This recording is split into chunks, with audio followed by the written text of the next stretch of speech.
Before you watch this video, I want to tell you about your Ultimate Guitar Practice Plan, which is a full video course coaching you through the principles of effective guitar practice. You're going to learn what to practice, when to practice, how much to practice, no matter where you're at.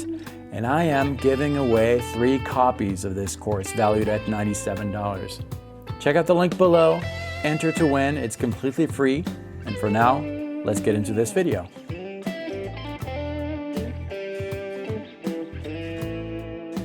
Before we answer the question, we need to clarify a few things.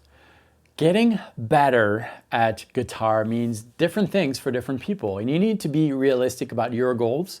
You need to be very honest about where you're at right now and where you want to be, being fully aware that once you reach that goal, I'll tell you how to reach it, that goal is going to change. It's a continuous thing. Once you feel that you have arrived, you kind of lose, because you lose the ability to explore the instrument and learn new things, and that's kind of sad because that's part of the fun of it. Okay, so let's set a goal that, in your opinion, will be a goal that is representative or reaching a better level on the instrument. Again, it depends on the player, it depends on where you're at, but let's say that our goal is to throw a backing track like this one right here and being able to play on the fly almost without looking at your instrument,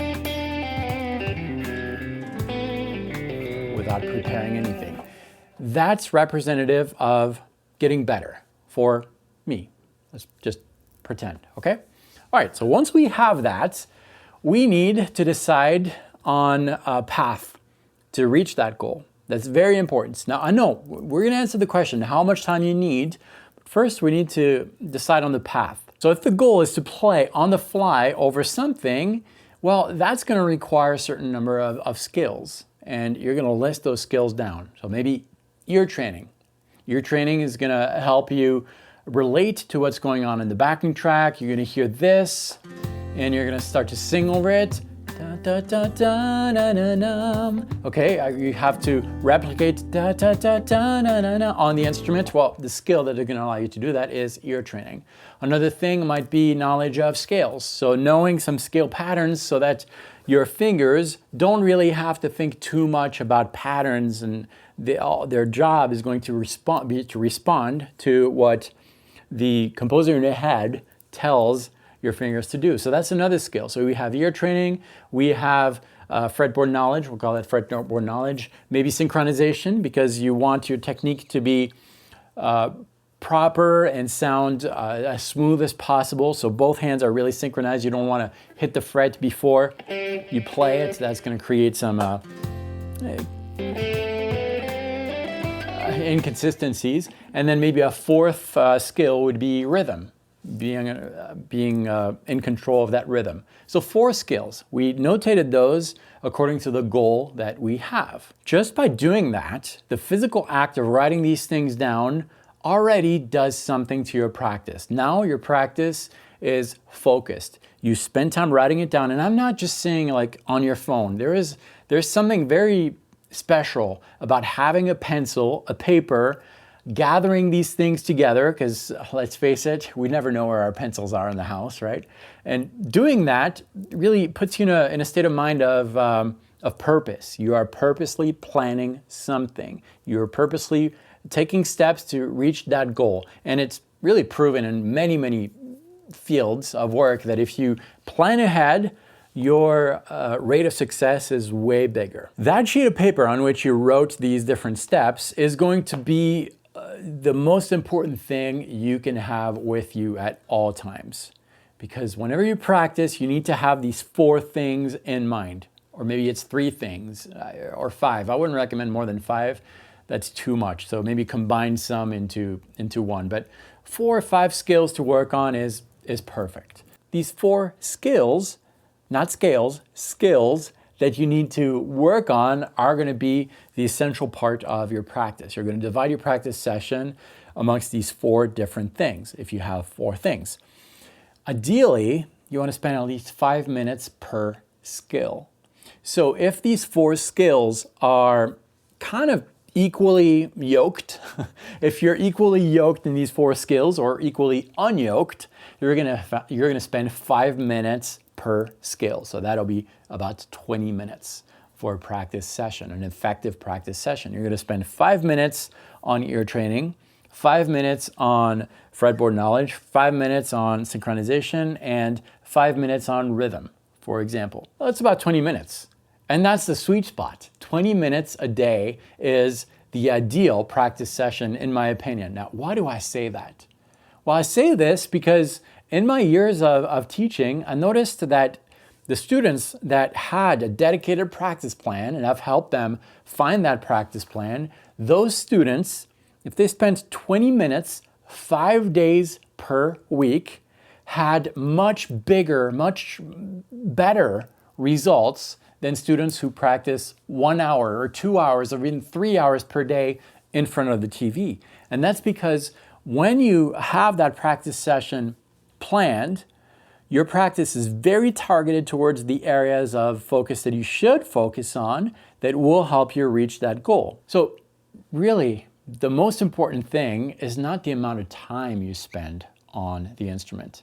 It's the amount of dedicated, focused practice time on the instrument.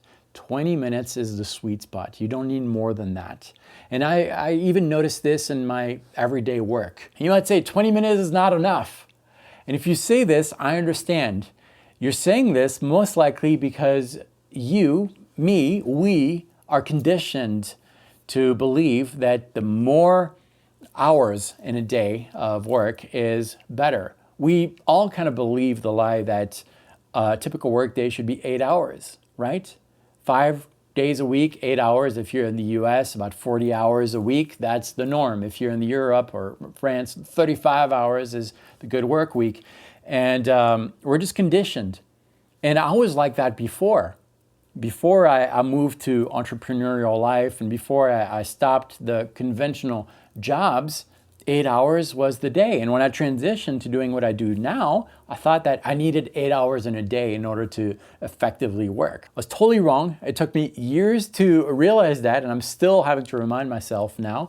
But I find that really, if I look at whatever amount of time I work in a day, most of the work, the most effective work that I'm doing is in 20 to 30 minutes. The rest is kind of useful, but it doesn't really generate the biggest impact on the business, on the income, or on my fulfillment as a musician. No, 20 minutes is enough. Start with those 20 minutes. 20 minutes is great. Anything above that can be spent practicing in front of your TV, and that kind of solidifies the things that you've learned. It helps you be more familiar with the instrument.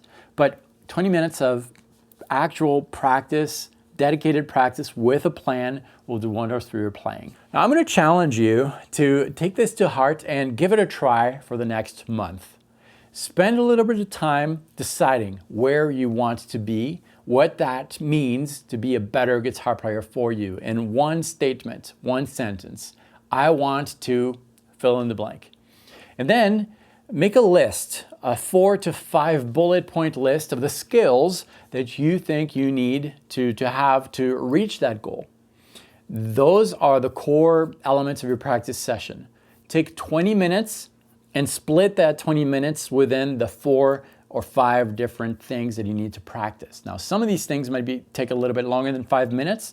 That's okay, but do all the work in 20 minutes. Do it for a month. If you can, I recommend that you record yourself right now something that kind of has to do with your end goal. So maybe your end goal to get better is being able to play a particular song. Record it right now. And then plan your practice session. In 1 month, record the same exact thing and compare both. I guarantee that your progress will be phenomenal. You might find that within that month, the 2 years in the back that you've practiced are pretty much nothing compared to the improvement that you make in a month. And if you don't know what to work on, if you don't really have a targeted end goal to become better, download this backing track that I was playing over in the beginning of the video. You can download it for free. There's a link below that'll take you to a sign up page. All free. Once you sign up, you'll get access to this backing track, the charts, and many other videos on the channel. It's completely free, and just kind of record yourself over it and see where you're at. Practice for a month, just like I told you in this video, and in 1 month, record again over this backing track and see where you're at. That's what I have for you today. Thank you so much for watching this video. If this is your first visit, consider subscribing. I release at least 2 videos every single week. And also, if you want to watch another one, check out that one on the top or that one on the bottom. It doesn't matter. They're both pretty good, I think. Thank you so much for watching this video. I'll see you next time. Practice well.